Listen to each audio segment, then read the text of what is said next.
Fim de ano chegando, muita gente já está com parte do 13º na conta. Um alívio e tanto, né? Principalmente para aqueles que fizeram dívidas ao longo do ano. O 13º foi instituído no Brasil em 1962, mas só com a Constituição de 88 passou a ser um direito do trabalhador urbano e rural.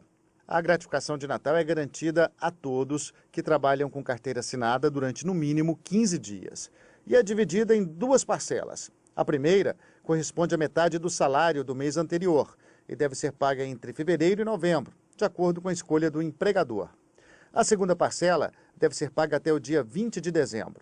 O 13º ajuda com as despesas das compras de Natal, festas de fim de ano, viagens de férias, mas segundo uma pesquisa, a maioria dos brasileiros vai usar as parcelas para pagar dívidas. São 61%. É o que mostra um levantamento da Associação Nacional dos Executivos de Finanças, Administração e Contabilidade. O estudo mostra ainda que o grande número de devedores pode ser explicado por uma combinação explosiva: mercado aquecido e inflação. Você viu um pouquinho da história do 13º salário, né? E de lá para cá, a dúvida de sempre: o que fazer com o dinheiro, né? Para não se perder aí nas despesas. Claro que tem fim de ano, muitos gastos com festas, presentes, mas tem também as dívidas. Marco Aurélio Cabral, economista, vai dar aqui as dicas para você. E aí, Marco Aurélio? Tudo bom? Tudo bem? Muito bom dia. Luciano Cabral e Raquel Novaes. Ceder às tentações e comprar, usar esse dinheiro para comprar ou pagar todas as dívidas e deixar todo mundo na mão no fim do ano. Então, Luciano, acho que o drama principal é esse. Você tem, vamos chamar, dois tipos de brasileiros. Um que consegue poupar todo mês um pouquinho e agora chega no final, e o 13º é uma poupança adicional em que ele vai poder replanejar o seu ano que vem e tudo mais. Tem um segundo tipo de brasileiro que não consegue poupar durante o ano e eventualmente até faz recurso à sua poupança para poder dar conta do dia a dia. Esse, que provavelmente tem alguma dívida de curto prazo, seja em cartão, seja em cheque especial, deveria prioritariamente usar o 13º para quitar dívidas. Bom dia, professor. Tudo bem? Eu queria saber o seguinte: nessa época do ano é muito comum as pessoas incentivarem o consumidor a usar esse dinheiro, o 13º, como uma forma de entrada para financiamento de imóveis ou mesmo de automóveis. O uso desse dinheiro extra para esse tipo de coisa pode ser um bom negócio? Então, Carla, se a gente pegar o nosso poupador durante o ano e saber que esse 13º é mais uma poupança na vida dele, ele vai conseguir planejar as compras futuras de uma forma muito mais racional, inclusive reservando uma parcela maior para a entrada à vista. E aí você tem toda a razão, Carla. Pode-se usar comprar um carro, um novo apartamento, ou ter um planejamento um pouco mais de longo prazo, inclusive contando com dívidas de longo prazo, já que esse nosso tipo ideal, ele é um poupador. O nosso gastador já não vai mais poder se dar o luxo de ceder às pressões da propaganda e do consumismo. Ele vai ter que pensar que esse ano vai ter que dar para o ano, esse dinheiro vai ter que dar para o ano inteiro pagar pequenas despesas que estão faltando no orçamento. Agora, também tem que lembrar, né, professor, que tem as contas de começo de ano, né? Tem escola, tem IPTU, tem PVA, tem todos esses gastos grandes no começo do ano. Também é uma maneira inteligente, a gente pode dizer, de gastar o 13º pagando esses impostos no fim do ano? Sim, Raquel, o desconto de IPTU costuma ser grande para pagamento à vista, então vale muito a pena a pessoa fazer um planejamento nesse início do ano. Temos férias também, né? As famílias têm as crianças e sempre tem gastos extraordinários.